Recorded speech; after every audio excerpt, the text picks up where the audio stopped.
Om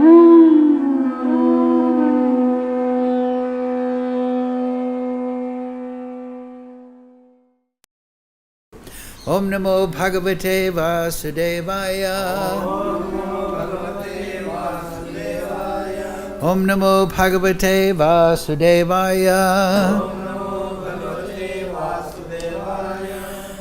Om Namo Bhagavate Vasudevaya. All together, please.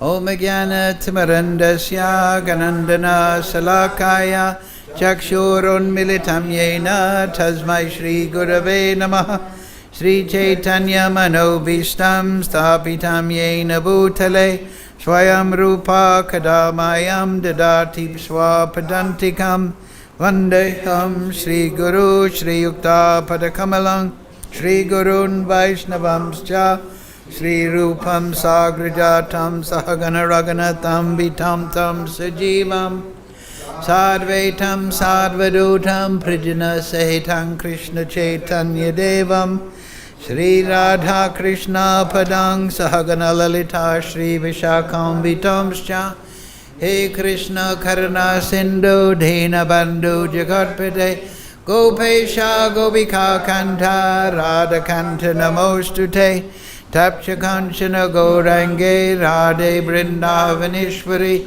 Vrishabhana Sutadevi Pranamami Hari Priye Vanchakalpa Tarubhyascha Kripa Sindhu Bevacha Padidanam Pavnebhyo Vaishnavebhyo Namo Namaha Shri Krishna Chaitanya Prabhu Nityananda Shri Advaita Gadadhara Srivasadi Gaura Bhakta Vrinda Hare Krishna, Krishna Krishna, Hare Hare, Hare Ram, Ram Rama, Hare Hare. So reading from Srimad Gita Upanishad as it is, translation and commentary, Srila Prabhupada. Welcome. Today, text number 58, chapter 2, chapter entitled Contents of the Gita summarized. So, please repeat. Yada samharate chayam kurmo ghaniva savasaha Indriyathebhyas tasya pragya pratisthita yada samharate chaham karyam kurmon ghaniva sarvashaha Indriyathebhyas tasya pragya pratisthita. Please repeat. Yada, when. Samharyate, winds up. Cha, also. Ayam, he. Karma, tortoise. Angani, limbs. Iva, like. Savasaha, altogether. Indriyani, senses. Indriya atabhyaha, from the sense objects. Tasya, his. Prajna, consciousness. Pratisthita, fixed. Translation Srila Prabhupada. When one is able to withdraw his senses from sense objects, as the tortoise draws its limbs within the shell. One who is able to withdraw his senses from sense objects, as the tortoise draws its limbs within the shell, it is firmly fixed in perfect consciousness. Please repeat. One who is able to withdraw his senses from sense objects, as the tortoise draws its limbs within the shell, is firmly fixed in perfect consciousness. Purport Srila Prabhupada. The test of a yogi, devotee, or self-realized soul is that he is able to control the senses according to his plan. Most people, however, are servants of the senses and are thus directed by the dictation of the senses. That is the answer to the question as to how the yogi is situated. The senses are compared to venomous serpents. They want to act very loosely and without restriction. The yogi or devotee must be very strong to control the serpents like a snake charmer. He never allows them to act independently. There are many injunctions in the revealed scriptures. Some of them are do nots and some of them are do's. Unless one is able to follow the do's and the do nots, restricting oneself from sense enjoyment, it is not possible to be firmly fixed in Krishna consciousness. The best example set herein is the tortoise. The tortoise can at any moment wind up its senses and exhibit them again at any time for particular purposes. Similarly, the senses of the Krishna-conscious persons are used only for some particular purpose in the service of the Lord and are withdrawn otherwise. Arjuna is being taught here to use his senses for the service of the Lord instead of for his own satisfaction. Keeping the senses always in the service of the Lord is the example set by the analogy of the tortoise who keeps the senses within. Yes. Mukum karochi vachalam bhangam laite girim yakripa tamaham bande Sri Guru dinatarinam yada samharyate chaham kurmo nangiva sarvasaha indriya indriya thebhyas tasya pragya pratistita.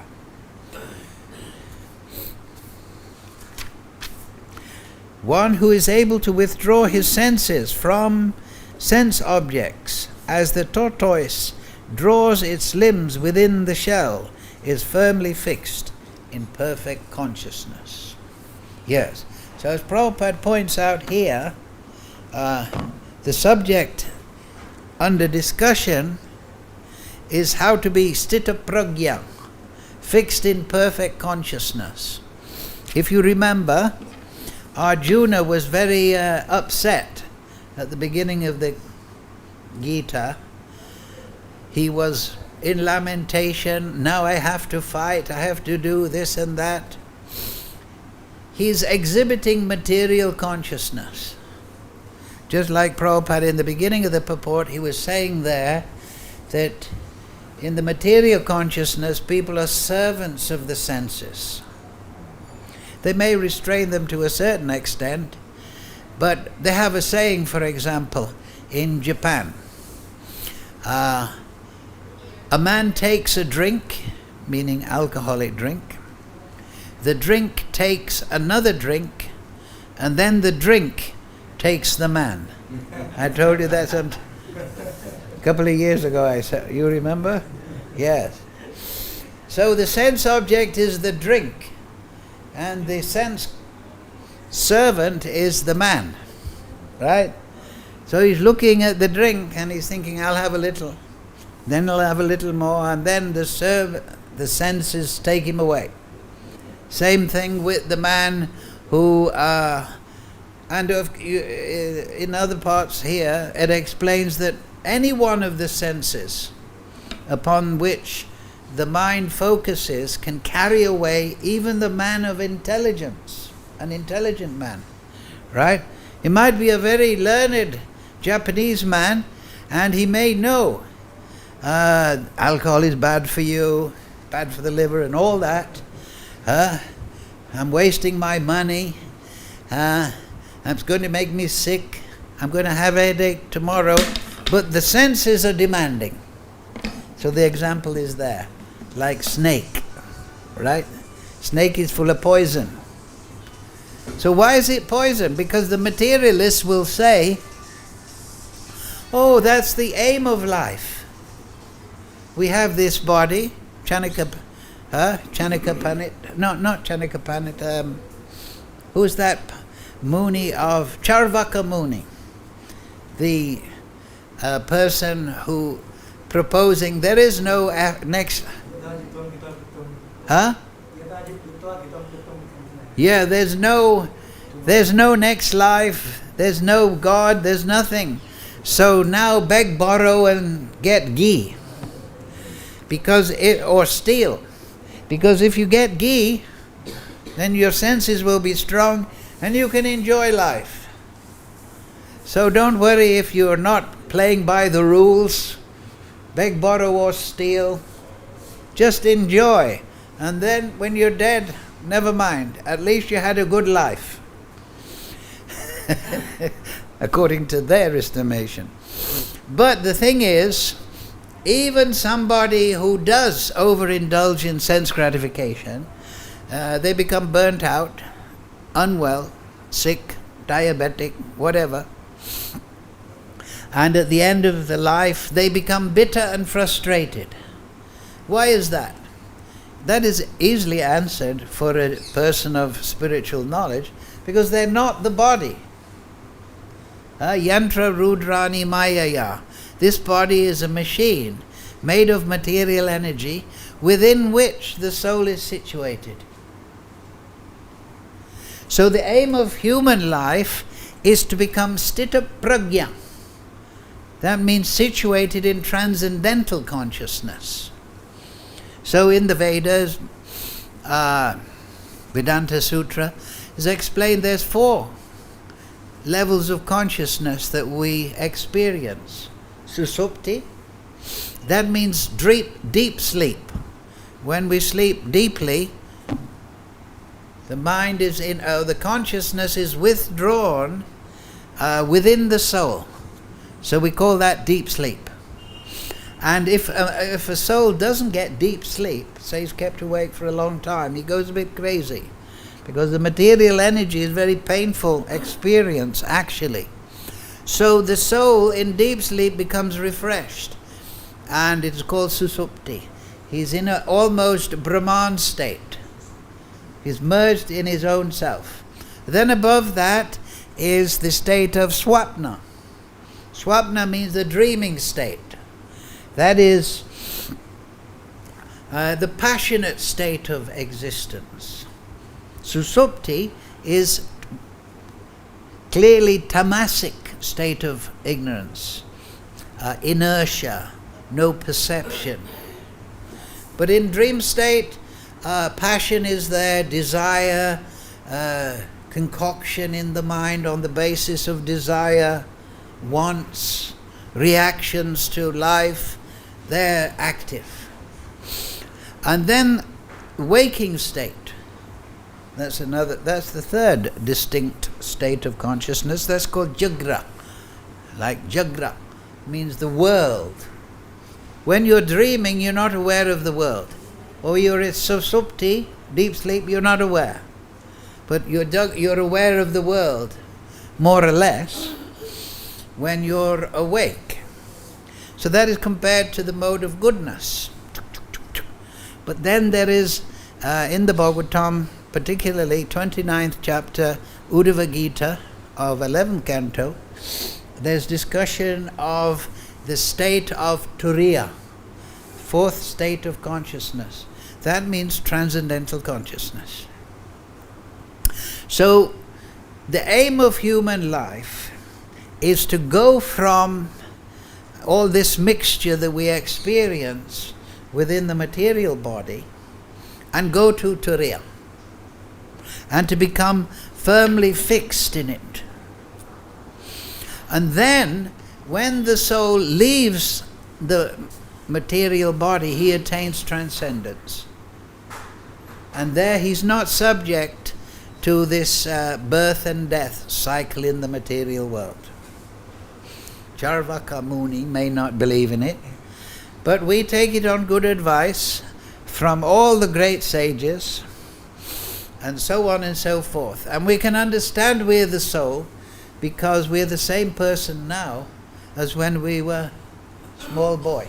The body is completely reincarnated, if you like, changed in this life, so we can understand that I'm an entity different from the body.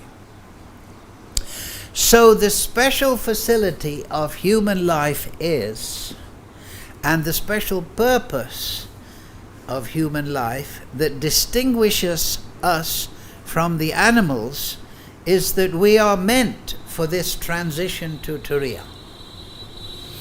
In the Vedas, there are 8,400,000 species of, or categories of life described. 400,000 of those are humanoid, different planets. But out of those planets, the best place to develop Krishna consciousness, Turiya, is Bhumandala, particularly here in Bharatvarsh, and particularly here in Vrindavan.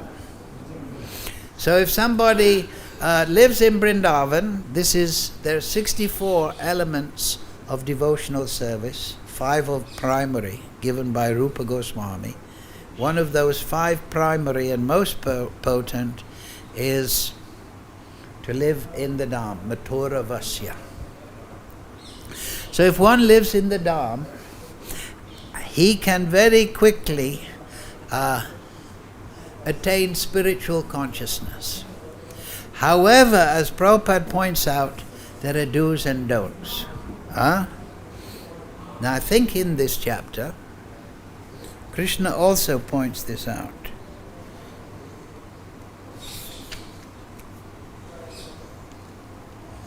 Yes.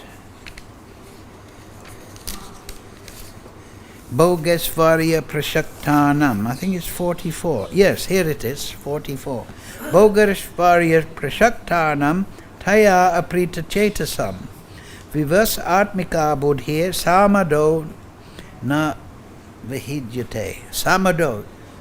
Because this Turiya platform is the platform of Samadhi. That is the self-realized soul. That is the liberated soul. That is the yogi. However it may be termed, he is situated in transcendence. So he's above the 3 modes, the material energy. However, the problem is how to go from the materially conditioned state where we want to satisfy the senses and we think the senses will give us satisfaction. That is our lack of knowledge. How to go from that state to the perfect state, to Stita Pragya. So look, 44. In the minds of those who are too attached to sense enjoyment and material opulence, and who are bewildered by such things, we see this in the world nowadays, right? Everyone is educated from childhood, school and university, television. Just get money, pay your taxes, and what's left over, enjoy. So they're bewildered, the general population in this way. And they're told, yes, sense enjoyment, sex life, dhanam janam sundaram, right? Money, status in society, in Kali Yuga, is on the basis of the amount of money you got. It doesn't mean the content of your character. And then sundaram, wine, women and song. So in the minds of those, the consciousness of those who are too attached to this and material and bewildered, the resolute determination for devotional service to the Supreme Lord does not take place. So this is the unfortunate condition. People, they have no knowledge of the goal of human life, and they're very attached. They think, yes, it's better than nothing. So, therefore, the do's and don'ts, the yama, niyama, the regulative principles, if you look at 12th chapter,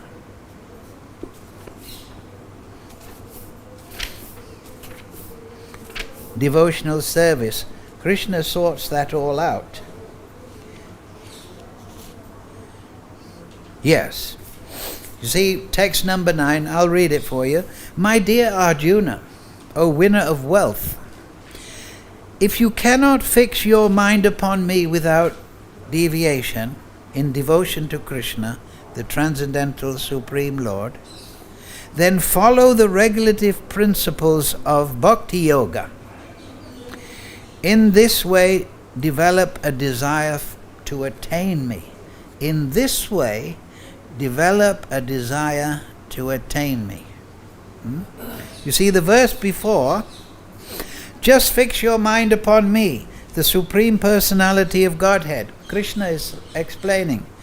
And engage all your intelligence in me. Buddhi Yogam. Understand my name, my form, my qualities, my Sangha, the other residents, my Leela. Fix your intelligence on me. Study the Leela Shastra. Study the activities of Krishna, his incarnations, particularly Kali Yuga Avatar, Lord Chaitanya. Study their qualities, Chaitanya Charitamrita, Chaitanya Bhagavat. And at the same time, just fix and engage your all intelligence in me. Thus you will live in me without a doubt. That means you will live with me in transcendence without a doubt. So that is the perfect state. That is the samadhi. One is engrossed in thought of Krishna. But for those who have not attained that level of consciousness, if you cannot fix your mind upon me without deviation, then follow the regulative principles of Bhakti Yoga. In this way, develop a desire to attain me. So that's reference to the do's and don'ts. Bhogesvarya prashaktanam, if you're too attached to material sex life, material intoxication, gambling, wine, women and song, and you're bewildered, it's very hard to take to Krishna consciousness. However, if you can get the association of a sadhu, then, what is that?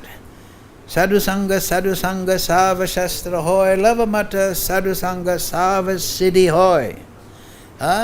Just a moment's association, all the Shastra explains, can plant the seed of interest, the seed of devotional service within the consciousness. Because by the association of the sadhu, you think, there's something there. There's something in this man. You may not see him as a spirit soul, but he's got something very impressive about him. So there's two forms of sadhu association. Book Bhagavat and person Bhagavat. Bhagavat means that liberated soul who's realized in the Supreme Lord. And then the book Bhagavat. So like we're associating with Prabhupada now through his purports, and we're associating with Krishna through his verses, and we can associate with Srila Bhakti Siddhanta by reading his explanations, Srila Bhakti Vinod Thakur, the six Goswamis, the Vedas themselves. We can associate with all these people, and they will encourage this desire. So this is the positive side. This is the do's, the 9 do's, right? Shravanam, Kirtanam, Vishnu Smaranam, Pada Sevanam. This is Bhagavat Marg. Shravanam, hearing, very important, most important. Kirtanam, chanting, like it is stated in the Gita, Satadam Kirtayanto Mam, always discuss Krishna. That is good association, kirtan.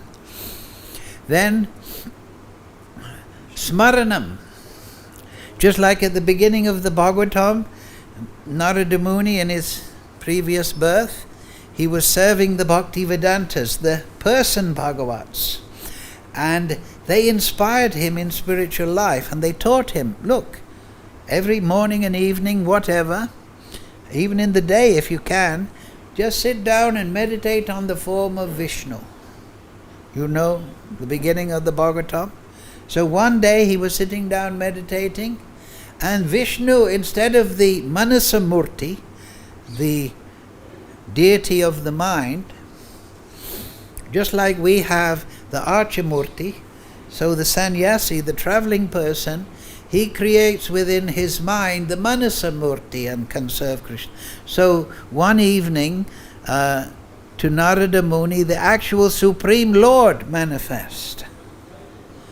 And it's to explain there that Narada Muni became very enlivened and ecstatic. And then the Supreme Lord disappeared after. Then Narada tried to meditate again, and then the Supreme Lord explained, Narada, you're not fully purified at this point, but I have appeared to inspire you. So now carry on with your bhajan, your sadhana, and that will take you to me. So, Supreme Lord himself, the devotee can inspire, the books will inspire. This is very important. This is the positive. Smaranam, Padasevanam. Like I say, with the Manasa Murti, then you can serve Krishna within the heart. You can offer nice foodstuffs to Krishna within the mind. You can offer nice clothing. You can decorate the deity within the mind. This is Padasevanam. Can be done with the Archamurti. And then Archanam. Archanam means that you worship the deity form. This is not idol worship, because idol worship means something which is not God is worshipped as God. Just like the rickshaw wala, he may worship his rickshaw as God because it's giving him money. This is Mayavad idea. Or in Australia, they may worship Ayers Rock. It's a particle of God, but it's not God himself, the Aboriginal. Or some people may worship the Kaaba, or they may concoct some idea of God. So in Sanskrit, those people are called Prashandis, atheists, because they've got the wrong conception of God and they're worshipping that. But still they can make progress, because in their own mistaken way, they are worshipping God. So by repeated inquiry and endeavor, they will become purified. So we shouldn't deny or discourage people that are on that platform. But in the Vedas, what does Krishna says? Vedanta krit Vedavid eva chaham.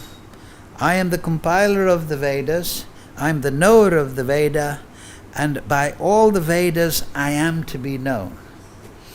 So, the Vedas are the actual handbook of, just like you have your mobile phone. So there's a handbook. There's a creation, like when this smartphone was made, they also create a handbook. They don't say, here's a smartphone, you're smart enough to figure it all out. No. Then you'll be spending months to try and master the smartphone. But if you have the Vedas, you have the handbook that explains the material and spiritual creation by all the Vedas. And if you study the Vedas and compare it to the Upashastras, the man-made scriptures that are speculative and are propagandized as the word of God, then you will see the difference immediately. But those Vedas should be commentated upon by the person Bhagavat. That is the important point. so that they're not distorted. Because they deal with transcendental subject matter, so only the person who has realized transcendence is qualified to explain their transcendental objective and content. So, Archa Vigraha, that form of Krishna, is given in the Vedas. The form of Radharani is given, Vishnu is given, Shiva is given, Durga is given, Brahma is given, Saraswati is given, 33 million demigods.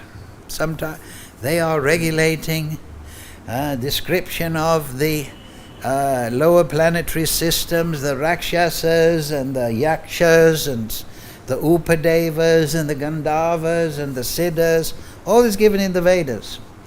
However, the real inquiry, after we learn the material knowledge or how the material world is working, we should go to understanding the Leela Shastra. It is interesting to understand about the Gunavatars, Brahma, Shiva, Mahesh, and how everything, the laws of karma.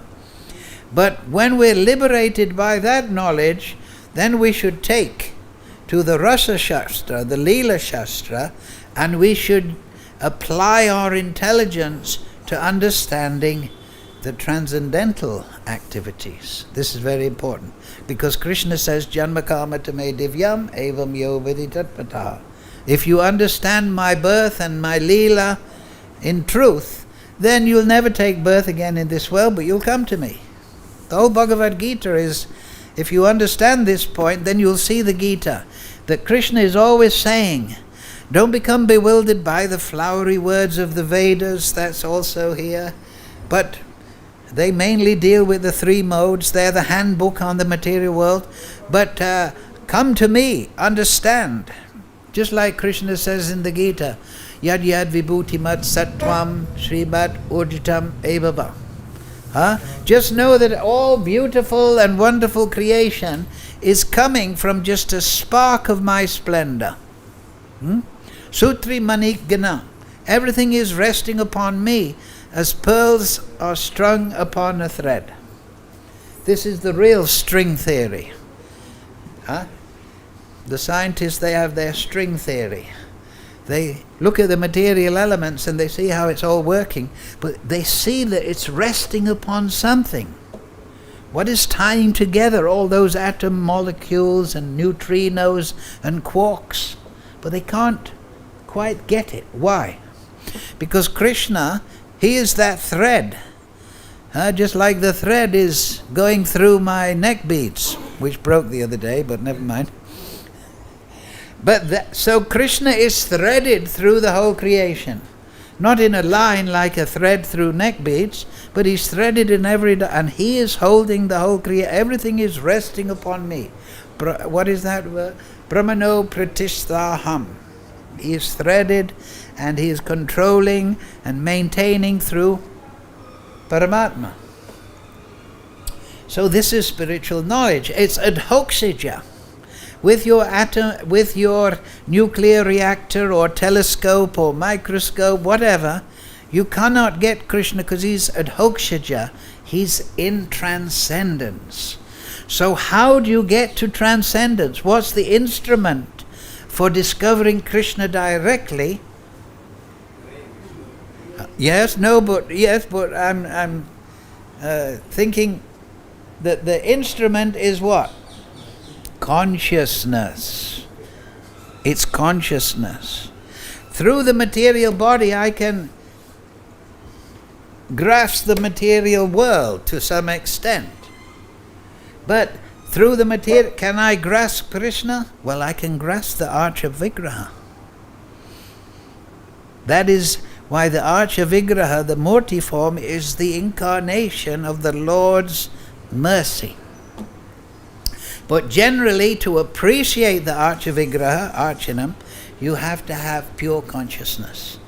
You have to be able, or else you'll just feel I'm just touching a material object and I'm seeing material things. That is the vision of the materialist or the Kanishtadikari. He sees deity worship as a material thing. Majjamadikari Shastra Shakchus. He sees through the Shastra. He may not see Krishna directly in the Archa Vigraha, but he sees Krishna through the Shastra in the Vigraha. Because he's developed liberated state of consciousness, but he's Majjamadikari. His spiritual realization is less. So he's seeing through the focus given by the Shastra. So Archanam Vandanam, Vandanam means offering the Vedas, Brahma Samhita, Ishupanishad, reciting any Vedic literature, particularly the Samaveda, the prayers to the Supreme Lord. Vandanam Dasyam. Now then you come to an important point. If you want to be Sthita Pragya, you have to develop the mood of Dasya. Dasya Bhav. You see, there is the conjugal rasa, there is the parental rasa, Vatsalya, there is the friendship, but the core of them all is Dasya Bhav, a mood of service. And this is the spiritual world. In the material world, we serve ourselves, and particularly the demands of the senses, as we discussed earlier. But in the transcendental world, instead of selfishly trying to serve my senses, I'm serving Krishna. So that is Dasya Bhav at the core. And that is the whole atmosphere of the spiritual world. Beyond the Brahman effulgence, everyone is serving one another. Gopi Bhata Kamalayo Dasa Das Anadas. Alright? So this is very important. Dasya Bhav. Then what happens? Sakyam. Just like if you're a rich man, you have a chauffeur. And every day he drives you to the office or the stock market where you cheat people. So so he becomes your friend. He's your servant, but you discuss every morning. Oh, the wife burnt breakfast, and how are you feeling, sir? Not bad. So you get, after your service attitude, Sakyam comes. Sense of. So this is when Shraddha, faith, becomes Vishramba. It means intimate faith. Because you're serving Krishna, Krishna reveals himself. Slowly, slowly. And then Sakyam Atmanivedanam. Atmanivedanam, that means then, because I have intimate faith in Krishna, then I'm ready to surrender everything. Because I know Krishna. Of course, we cannot know Krishna is unlimited, but by His grace, the unlimited Lord can be known by the limited spirit soul. So then one feels Atmanivedanam. Krishna and Krishna's devotees, they are my dear friends. So I surrender, and this way. But on the other side, that is the positive, Nava Vida Bhakti. But on the other side, then you should try to maintain the regulative principles of freedom. That's also, I think it's later on in this chapter. One who can follow the regulative principles of freedom can attain the full mercy of the Lord. Yes. I think it's towards the end.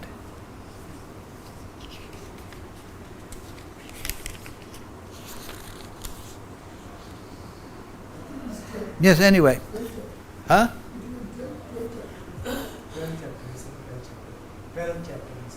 Third chapter. Okay, anyway. So if you follow the regulative principles of freedom, you can attain the full mercy of the Lord. Because then you are rendering devotional service in a purified platform. But the real practice is the positive. And as Krishna says there in the Gita, 12th chapter, that if you follow the regulative principles, then you will develop a desire. And so this is, remember Bhaktivinoda Thakur in his Nam Hut. He says that Lord Nityananda, Guru Shakti, Baladev, Guru Shakti, he's opened a marketplace of the holy name, and he's selling the holy name. Hare Krishna, Krishna Krishna, Hare Hare, Hare Ram, Ram Ram, Hare Hare. Can you buy the holy name with your 5,000 rupee donation in the morning? No. Can you give 10,000 and buy the holy name? Does Bhaktivinoda Thakur say that that's possible? If you give 10 lakhs and you've got 50 crore in the bank, will that give you pure devotional service? No. How do you buy the holy name? Who said it? Loilam. That means eagerness. Huh? Remember the beginning, the Chaitanya Charitamrita? Lord Chaitanya stole, Krishna's the biggest thief. So he stole the most wonderful thing, Radha Bhav, the mood of his devotee. So he's stolen the most one, and he's through Radha Bhav, he has broke open the storehouse of love of God. And he's standing there with the fruits. And he's saying, who will take? Who will take? Who will take this fruit? That's what he's saying. Right? Now this is very significant. Who will take? That means he's not going to force you. He respects your independence, your free will. He doesn't override. His devotees may push you a bit, but you have to take. Huh? So therefore, when we chant, we must learn this. This loilam. We don't chant Hare Krishna, Hare Krishna, Krishna Krishna, Hare Hare, Ram Ram Ram. Then you may go to the Brahman, I don't know. No, when you chant, what should you put into your chanting? Loilam. Prabhupada says, SKO tape, the chanting of Hare Krishna mantra is like the genuine call of the child for mother. Right? The child may cry, but then when he really cries, the mother answers. Right? She can feel that intensity. I need you, mother. So when we chant, before we chant, this is called Bhuta Shuddhi. We should think, Gopi Bhata Kamalayo Das Hanada. Please, Lord, give me your Krishna Prem. You are Lord Chaitanya. You have come into this world to give Krishna Prem. Now I'm applying through my chanting. Let's try that. Now, for one moment, conjure up loilam in your heart. And then chant. Hare Krishna, Krishna Krishna, Hare Hare. Hare Ram, Ram Ram, Hare Hare. Huh? You must imbibe your chanting with loilam. Because what does Krishna say? 4th chapter. Ye tam mam prapadyante tam sevajo. All of them as they surrender to me, I reward accordingly. Krishna is non-different from his name, right? I reward. So if you are just chanting Hare Krishna, Krishna, that's the reciprocation you'll get. But if you're chanting with Hare Krishna, Krishna, you're calling Krishna, then Krishna will give you prem. But you're calling. So then after loilam is eagerness, that's eagerness, then there is lobdha. Lobdha means what? Greed, yes. So when you're penniless, you're eager. But when you've got, I've got 100 rupees, then you become greedy for more. So never lose at the beginning. Be eager, but then don't lose. Then once you've got some taste for the name, you practice lobdha, greed. Give me more of this nectar, Krishna. And then Krishna will say, okay, here you are. But you can't be thinking like Bhogeswarya Prashak. You can't be thinking, I want this, I want that. No. So why are you chanting? Why do you want prem? What is the purpose behind your calling for prem? What is the purpose? Yes, because if I have prem, if I have a shakti, if I have bhava, I'm a better servant. Right? So we ask for Krishna prem. Why? Because then I can serve you, Krishna. I can serve you, Lord Chaitanya, Radharani, Baladev. I can serve the Panchatattva better. So the purpose is to become a better servant. Huh? And on that transcendental platform, there's little distinction between the Supreme Lord and the devotee. They're not concerned in that way. They're in bhava. The Supreme Lord empowers His devotees to such an extent that they can relate to Him. So this is understanding the process of devotional service. The don'ts are there. Don't overeat. Don't indulge in sex life unnecessarily, only within married life. Don't eat meat, this. Don't eat non-devotional things, that means. Eat pure foodstuffs. Offer them to Krishna. If you're in an emergency, okay, take a 7-Up or something. But as far as it's full of sugar and chemicals anyway. But if you're dying, take a 7-Up. If you're in the desert, I haven't had a drink. Oh, look, a 7-Up has fallen off an aeroplane. So in emergency, okay. But that's the don'ts. But the real thing, that's the platform for the do's. And do everything with that loilam, with that lobdha. And the purpose is to become the servant of the servant, to become qualified. Jai. Let's chant one more time.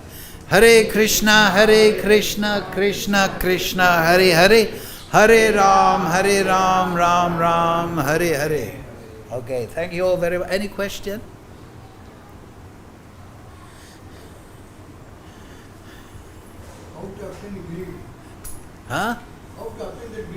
How to?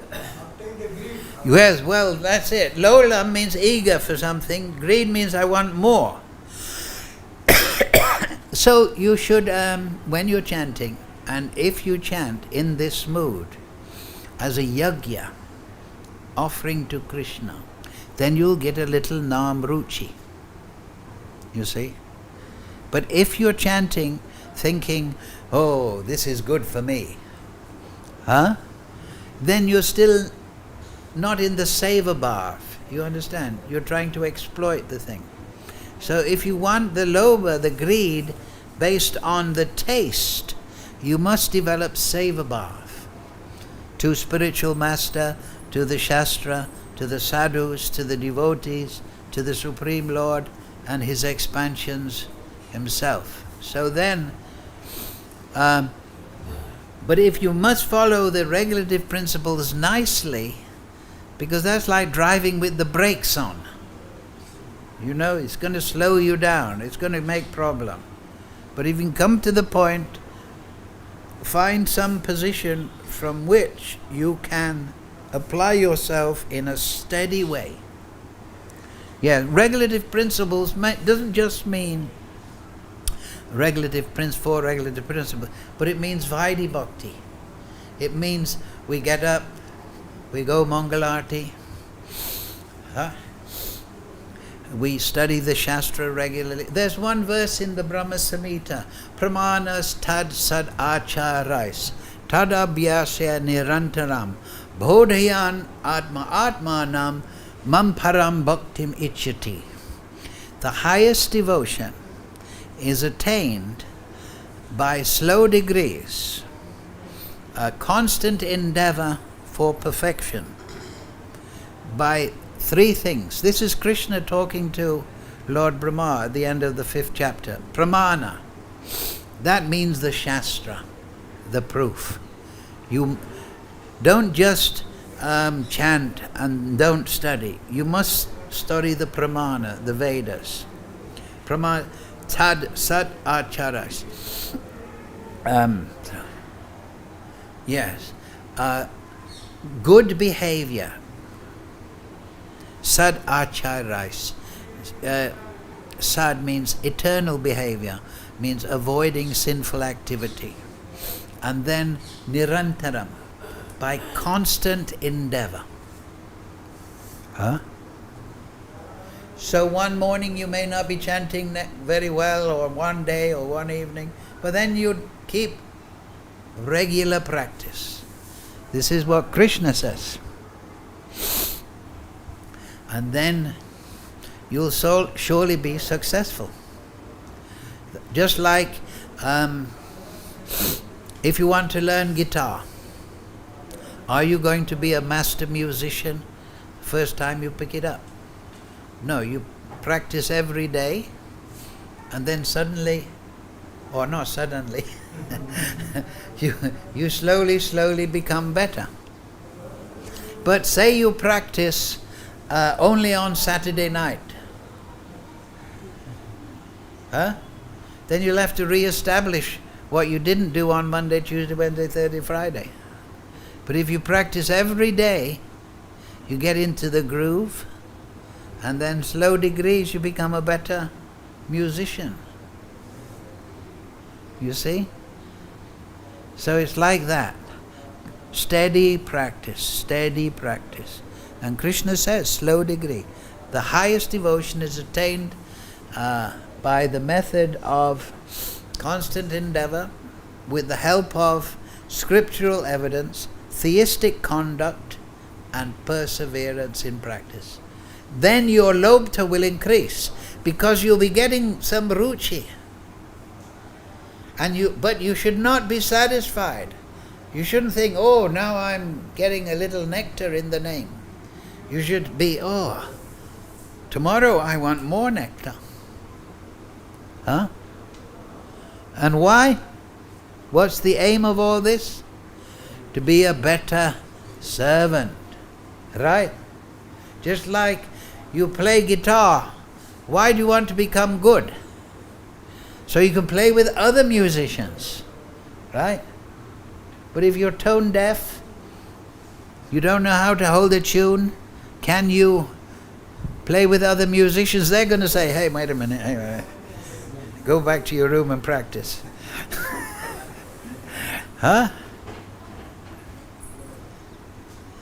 You see the point? So we want to join the Kirtan party of Mahaprabhu. Right? We should have that goal. We want to serve in Golok Vrindavan. We want to satisfy the spiritual master. Because the soul is not impersonal. That's the Mayavadi mistake. Or the Buddhist. Stop desire and just be. But you can't do that. Then you'll become bored, right? Like the Mayavadis, they think the Absolute is impersonal, right? So what you can talk about some blob of energy in the sky? Can you talk about its pastimes? It's just a blob of energy. Can you talk about its form? No, it doesn't have form. It's a void or something. So you should avoid the void.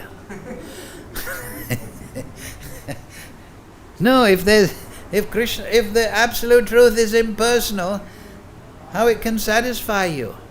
How you can feel fulfilled? Meditating on nothing. It means I've got nothing to look forward to. So then you'll go back to the material world. Because you'll think it's rather boring thinking about nothing. You'll go to your friends and they'll say, come on, let's go down the disco, watch the cricket game or whatever. And you'll think, well, something's better than nothing. Right?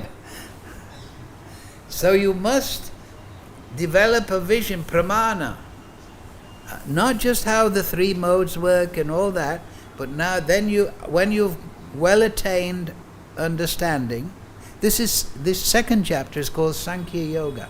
When you understand how the material world works, then you'll become detached from it, because you'll see it's just a cycle of birth and death. This is in the third canto, 25th, 24th chapter. Devahuti is asking Kapil Dev, Sankhya philosophy. Means analytical analysis of the material condition and the material elements.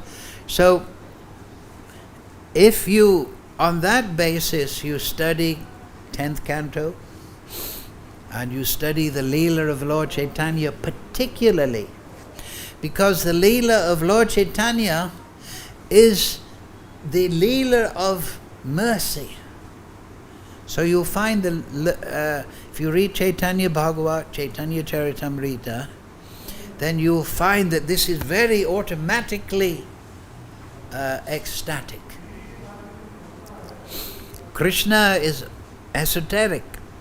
Parikya Bhav, his Leela. Of course, we should study that also. But when your mind is fixed on Buddha Yogam, understanding the Leela of the Supreme Lord in transcendence, then you'll automatically follow regulative principles. You won't be interested in undisciplined sex life, gambling, what the cricket score is, because you'll see that. What is that? I don't care what he had for breakfast, just because he hit 52 runs in half an hour or something. What's all that nonsense? That's Maya. That's the Maya Shakti. He's got a piece of wood and he can hit a ball. He's a hero. So you'll think this is ridiculous, because you're realizing Krishna. Just like Narada Muni, you'll be getting the Param Drisva Nivartate. Do you understand? Does that answer your question? And then you become greedy. How to get the greed? By studying the Leela Shastra. The pastimes of Krishna, Lord Chaitanya, Nityananda, like that. Then you'll get the higher taste. Any other question? We just had a question. I went to Buddhist distribution yesterday. You're a Buddhist? Book distribution. Huh? I've been to book distribution. Oh, Yesterday. book distribution. Yes.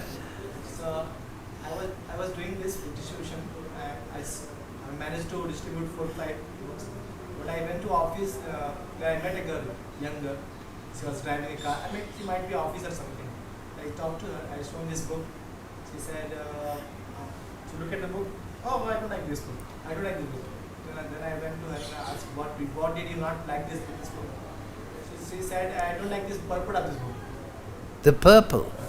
The color. The color. Purport. Oh, the purport. Gita, as it is. Well, that's it. They're attached. Bhogeshwarya. Then I asked, why did you not like the purport? So she said, in many books, you come across many books, many scripture writers are there. You see all these books are different. All these people, they write it according to their interpretation, their mindset. So I don't see anything different in it. So I didn't like it. It's not something like that. Was her response. I don't know how to. Well, you just tell her, okay, don't read the book. Now just chant.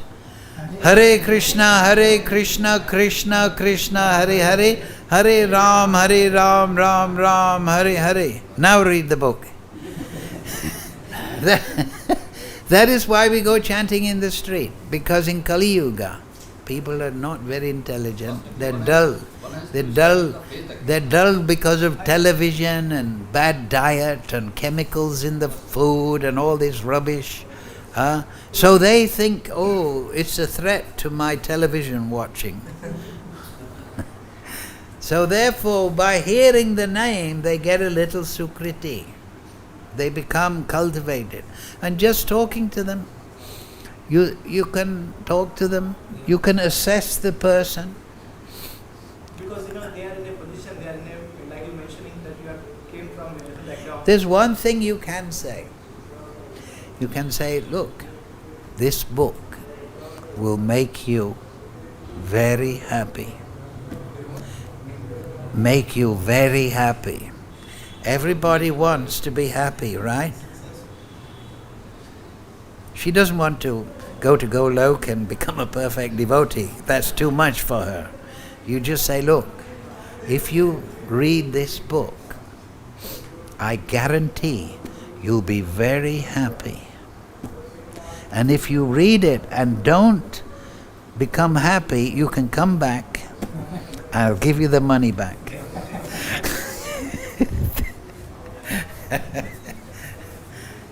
Right? Try to show it how it's an advantage to her. Right? This is one tactic. Because in the material world, people are always calculating on the basis of what's good for me and what's bad for me. That's all they're calculating. I want to avoid the bad things and I want to get the good things. I put this question to her. When she said, I don't like the book. Or you can say also, look, you're a young girl, but this book will make you more beautiful. It's happened in the past. Really? You see? And it will. It will make her more beautiful, right? Right? Krishna consciousness makes a person glow from within. Right? When you see somebody depressed, what do you see? It looks like a dark cloud. Right? But you see a devotee? Right? So in that way, make it simple. If you're a young girl, you can't talk philosophy so much. Like this sentence. Yeah, you just say, this is a very interesting book. All the people that I know read this book, they start to glow with beauty and become happy. Really? Because they are not instantly ready to understand our philosophy. Huh? Because the girl was not ready at all to understand. She had your association, she touched the book, so you were successful. Rome wasn't built in a day. Right? Ram wasn't realized in a day. Or isn't realized in a day. So be patient. Don't be discouraged. We'll finish at this point. Hare. Shri Bhagavad Gita Sadhu Sangha Nama Kirtan Ki Jai. Thank you all very much.